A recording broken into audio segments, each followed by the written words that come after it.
We're coming up on 11:30 on your Thursday, and it's time to check in with Florida Weekly's Eric Raddatz. How's it going, Eric? Good. How are you two? Good. Always good to have you.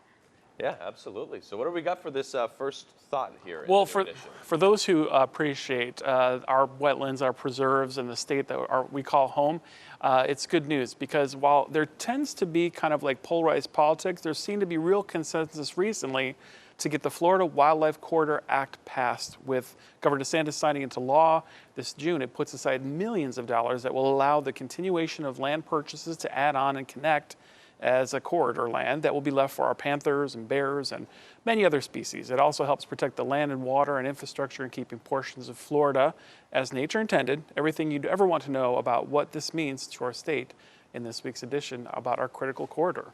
And one thing you guys always, mention usually is something about businesses. And this week you're talking about a healthy departure. What does that mean? Well, we tend to like to have routines. If you're anything like me, or probably you guys.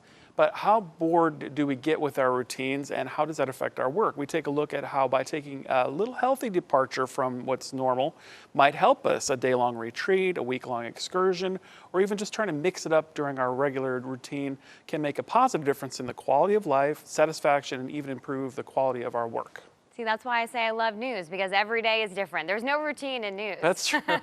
Every day is different. If there is one industry that definitely does not have routine, I think we did it. I agree. So in arts and entertainment, talking about comedy clubs not being a joke. Well, how does that work? If anyone's been to a good comedy club, they know that it takes a lot of work to get to the point where you're sitting there and you feel comfortable enough to laugh. So we decided that we would go out and find all the comedy clubs in our area, and we'd take a look at what it actually takes.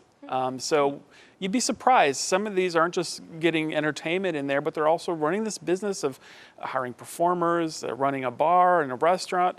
And while we love to laugh at these clubs, there is a lot of work that is behind it. And in that way, they are no joke. Yeah, I was going to say, if you just have the alcohol flowing, I'm sure people will be very prone to keep laughing. That's definitely a consideration we found out. All right, and as always, things to do. There's always something for everyone. It's going to be really hot today, but hopefully the weekend people will still be able to get out with their families. Out with their families or inside to some entertainment venues. Pick Up Florida Weekly, we always have a comprehensive calendar of things that are coming up. And we also have entertainment that are top picks this week. In town this week, Sheena Brooke from The Voices performing at Sydney Byrne. Ben Allen Band, also from The Voices, performing at the Ranch, for example. Gatorama in town, where you can hold baby gators. Art exhibits, live music, much more. And we even have concerts around the state in Florida that might be worth the trip. I know I'm driving to Tampa to check out Sugar Ray September 2nd. Oh. Throwback. That's a 90s band for sure. I didn't even know they were still performing. I know. He just wants to fly, and I just want to fly right along with him. There you go. That's worth the drive. It's worth the drive. That would be great. Well, thanks so much, Eric. It's always a pleasure having you. Always a pleasure. Thanks, guys.